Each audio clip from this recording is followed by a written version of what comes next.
ನಮಸ್ತೆ ವೀಕ್ಷಕರೇ, ನಾನು ನಿಮ್ಮ ಮೈಸೂರಿನ ಶ್ರೀನಿವಾಸನ್. ವೀಕ್ಷಕರೇ, ಈ ಒಂದು ಸಂಚಿಕೆಯಲ್ಲಿ ಬಹಳ ಅದ್ಭುತವಾದಂತಹ ಮಾಹಿತಿ ಯಾವುದಪ್ಪ ಅಂತಂದರೆ, ನೀವು ಕೊಟ್ಟಂತಹ ಹಣ ನಿಮಗೆ ವಾಪಸ್ ಬರ್ತಾ ಇಲ್ಲ. ಸೊ ಇವತ್ತು ಕೊಟ್ಟಂಥ ವ್ಯಕ್ತಿಗಳಿಗೆ ಕೇಳಕ್ಕೆ ಹೋದರೆ ನಿಮ್ಮ ಹಣ ನಿಮಗೆ ಕೈಗೆ ಸಿಗದೇ ಇರುವಂತಹ ವ್ಯವಸ್ಥೆಗಳನ್ನು ಮಾಡ್ತಾ ಇದ್ದಾರೆ.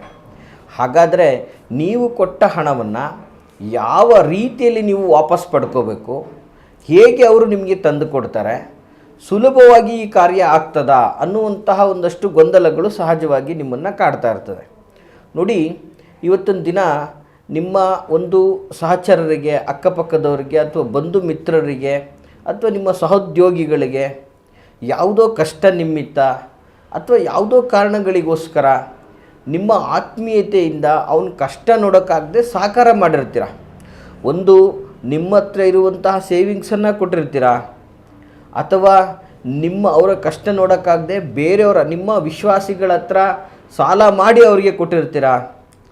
ಕೆಲವೊಂದು ಬಾರಿ ಏನಾಗ್ತದೆ, ಈ ರೀತಿ ಕೊಟ್ಟಂತಹ ಸಂದರ್ಭದಲ್ಲಿ ಬೇರೆಯವ್ರ ಹತ್ರ ಇಸ್ಕೊಂಡು ಕೊಟ್ಟಿದ್ದಾರೆ ಅನ್ನುವಂಥ ಪರಿಜ್ಞಾನಗಳನ್ನು ಇಲ್ಲದೆ ಕೂಡ ನಿಮ್ಮ ಜೊತೆಗೆ ನೆಗೆಟಿವ್ ಆಗಿ ವರ್ತಿಸ್ತಾ ಇರ್ತಾರೆ.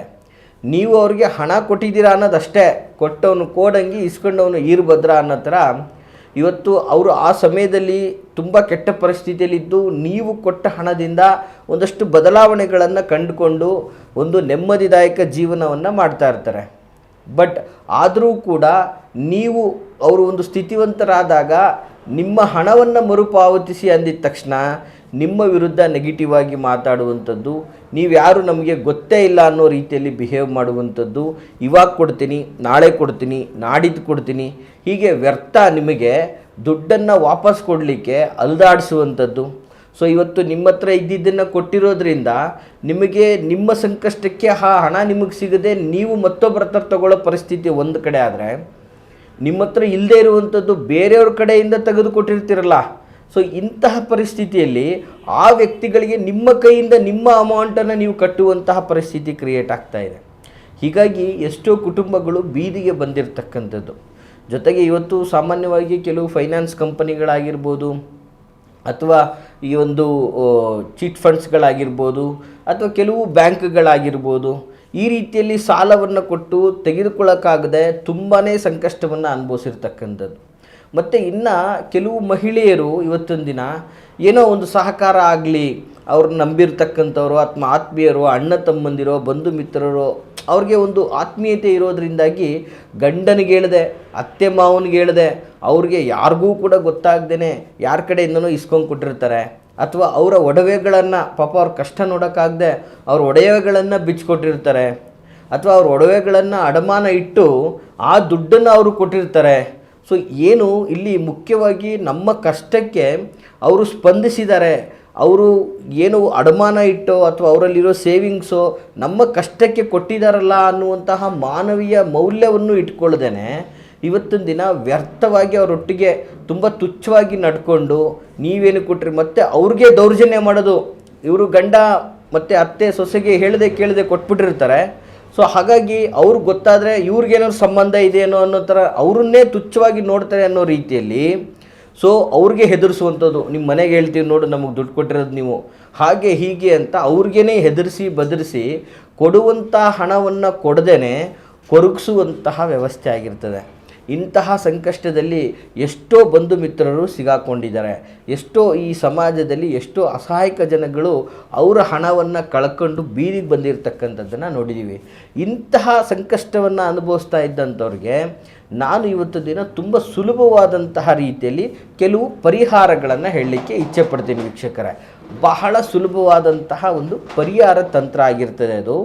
ಇದನ್ನು ನೀವು ನಿಮ್ಮ ಮನೆಯಲ್ಲೇ ಸಹ ಮಾಡ್ಕೋಬೋದಾಗಿರ್ತದೆ. ಜೊತೆಗೆ ಈ ತಂತ್ರವನ್ನು ನೀವು ಮಾಡೋದರಿಂದ ಇದು ಬಹಳ ಸಾತ್ವಿಕವಾದಂತಹ ದೈವಿಕವಾದ ತಂತ್ರ ಆಗಿರ್ತದೆ. ಈ ತಂತ್ರವನ್ನು ನೀವು ಮಾಡಿಕೊಳ್ಳೋದ್ರಿಂದಾಗಿ ನಿಮ್ಮ ಹಣ ನಿಮಗೆ ಬರೋದ್ರ ಜೊತೆಗೆ ನೀವು ಏನು ವಿಶೇಷವಾಗಿ ದುಡಿತಾ ಇದ್ದೀರಾ ಆ ದುಡ್ಡಿಗೆ ಸಹ ನಿಮಗೆ ದುಪ್ಪಟ್ಟಾಗುವಂತಹ ಸಾಧ್ಯತೆಗಳು ಹೆಚ್ಚಾಗಿರ್ತದೆ. ಏನಪ್ಪ ಅಂತಹ ತಂತ್ರ ಅಂದರೆ ದಯವಿಟ್ಟು ನೋಟ್ ಮಾಡ್ಕೊಳ್ಳಿ ವೀಕ್ಷಕರೇ, ಬಹಳ ಸುಲಭವಾದಂತಹ ತಂತ್ರ. ವಿಶೇಷವಾಗಿ ಯಾವುದೇ ಶುಕ್ರವಾರ ವೀಕ್ಷಕರೇ, ಯಾವುದೇ ಒಂದು ಶುಕ್ರವಾರ ಮುಸ್ಸಂಜೆಯಲ್ಲಿ ವಿಶೇಷವಾಗಿ ಲಕ್ಷ್ಮಿಯ ಮೂರ್ತಿಯನ್ನು ತೆಗೆದುಕೊಂಡು ಅದಕ್ಕೆ ಸಂಪೂರ್ಣವಾಗಿ ನೀವು ನಿಮ್ಮ ಶಕ್ತಿ ಅನುಸಾರ ಮನೆಯಲ್ಲಿ ಫಸ್ಟು ಪೂಜೆಯನ್ನು ಸಲ್ಲಿಸಬೇಕು. ಪೂಜೆಯನ್ನು ಸಲ್ಲಿಸಿದ ನಂತರ ಈ ಒಂದು ವಿಶೇಷವಾದಂತಹ ಮಂತ್ರವನ್ನು 108 ಬಾರಿ ಪಠನೆಯನ್ನು ಮಾಡಿ 41 ದಿನಗಳವರೆಗೆ ಈ ಒಂದು ವ್ರತಾಚರಣೆಯನ್ನು ನೀವು ಮಾಡಿದ್ದೆ ಆದರೆ ನಿಮ್ಮ ಹಣ ನಿಮಗೆ ಬಂದು ಸೇರೋದ್ರ ಜೊತೆಗೆ ನಿಮ್ಮ ಮನೆಯಲ್ಲಿ ಸದಾ ಲಕ್ಷ್ಮೀ ತಾಂಡವಾಗಿ ಆಡ್ತಿರ್ತಾಳೆ ಅಂತಕ್ಕಂಥದ್ದು ತಪ್ಪಿಲ್ಲ. 100% ನಿಮ್ಮ ಮನೆಯಲ್ಲಿ ಲಕ್ಷ್ಮಿ ನೆಲೆಸ್ತಾಳೆ ಅಂತಕ್ಕಂಥದ್ದು. ಹಾಗಾದರೆ ಏನಪ್ಪ ಆ ಒಂದು ವಿಶೇಷವಾದಂತಹ ಮಂತ್ರ ಅಂತಂದರೆ, ಮಂತ್ರ ಸ್ವರೂಪ ಹೀಗಿರ್ತದೆ ವೀಕ್ಷಕರೇ, ನೋಟ್ ಮಾಡ್ಕೊಳ್ಳಿ. ಓಂ ಸರಸ್ವತಿ ಈಶ್ವರಿ ಭಗವತಿ ಮಾತಾ ಶ್ರೀಂ ಶ್ರೀಂ ಶ್ರೀಂ ಮಮ ಧನಂ ದೇಹಿ ದೇಹಿ ಪಟ್ ಸ್ವಾಹ. ಈ ಒಂದು ವಿಶೇಷವಾದಂತಹ ಮಂತ್ರ ನೋಡಿ, ನಿಮಗೆ ಮತ್ತೊಂದು ಸಲ ಮಂತ್ರ ಸ್ವರೂಪವನ್ನು ಹೇಳ್ತಾ ಇದ್ದೀನಿ. ಓಂ ಸರಸ್ವತಿ ಈಶ್ವರಿ ಭಗವತಿ ಮಾತಾ ಶ್ರೀಂ ಶ್ರೀಂ ಶ್ರೀಂ ಮಮ ಧನಂ ದೇಹಿ ದೇಹಿ ಪಟ್ ಸ್ವಾಹ. ಇಷ್ಟೇ ವೀಕ್ಷಕರೇ, ಬಹಳ ಸುಲಭವಾದಂತಹ ಈ ಮಂತ್ರ. ಈ ಮಂತ್ರದಲ್ಲಿ ಅಷ್ಟು ಶಕ್ತಿ ಇದೆ. ಸಾಕ್ಷಾತ್ ಲಕ್ಷ್ಮಿನೇ ಈ ಒಂದು ಮಂತ್ರದಿಂದ ನಿಮಗೆ ಸಂಪೂರ್ಣವಾಗಿ ವಶವಾಗ್ತಾಳೆ ಅನ್ನುವಂತಹ ಒಂದು ದೈವಿಕ ಅಂಶನೂ ಕೂಡ ವೀಕ್ಷಕರೇ. ಹೀಗಾಗಿ ಈ ಒಂದು ಸಣ್ಣ ತಂತ್ರವನ್ನು ಮಾಡಿ ನಿಮ್ಮ ಹಣವನ್ನು ನೀವು ಪಡ್ಕೊಳ್ಳಿ ಅಂತ ಹೇಳಕ್ಕೆ ಇಷ್ಟಪಡ್ತೀನಿ. ಈ ಮಾಹಿತಿ ಇಷ್ಟವಾಗಿದ್ದರೆ ಲೈಕ್ ಮಾಡಿ. ಹಾಗೆ ನಿಮ್ಮ ಯಾವುದೇ ಥರದ ಸಂಕಷ್ಟಗಳನ್ನು ಮುಕ್ತವಾಗಿ ನಮ್ಮೊಟ್ಟಿಗೆ ಮಾತಾಡಲು ವಿಡಿಯೋದಲ್ಲಿ ಕಾಣ್ತಾ ಇರತಕ್ಕಂತಹ ಸಂಖ್ಯೆಗೆ ಕರೆ ಮಾಡಿ. ನಾವಿರುವಂತಹ ವಿಳಾಸ ಮೈಸೂರಿನ ವಿಜಯನಗರ 2ನೇ ಹಂತ KD ಸರ್ಕಲಲ್ಲಿ ನಮ್ಮ ಕಚೇರಿ ಸಹ ಲಭ್ಯವಾಗಿರ್ತಕ್ಕಂಥದ್ದು. ಯಾರೆಲ್ಲ ಈ ಒಂದು ಹಣಕಾಸಿನ ಸಂಕಷ್ಟಕ್ಕೆ ಸಿಗಾಕೊಂಡಿದ್ದಾರೆ ಅಂಥವ್ರಿಗೆ ತಪ್ಪದೇನೆ ಈ ಒಂದು ವಿಡಿಯೋವನ್ನು ಶೇರ್ ಮಾಡೋದ್ರಿಂದ ಅವರ ಆಶೀರ್ವಾದ ಮತ್ತು ಅವರ ಒಂದು ಪುಣ್ಯ ನಿಮಗೆ ಪ್ರಾಪ್ತಿಯಾಗ್ತದೆ ಅಂತ ಹೇಳ್ತಾ ಎಲ್ರಿಗೂ ಶುಭವಾಗಲಿ. ನಮಸ್ಕಾರ.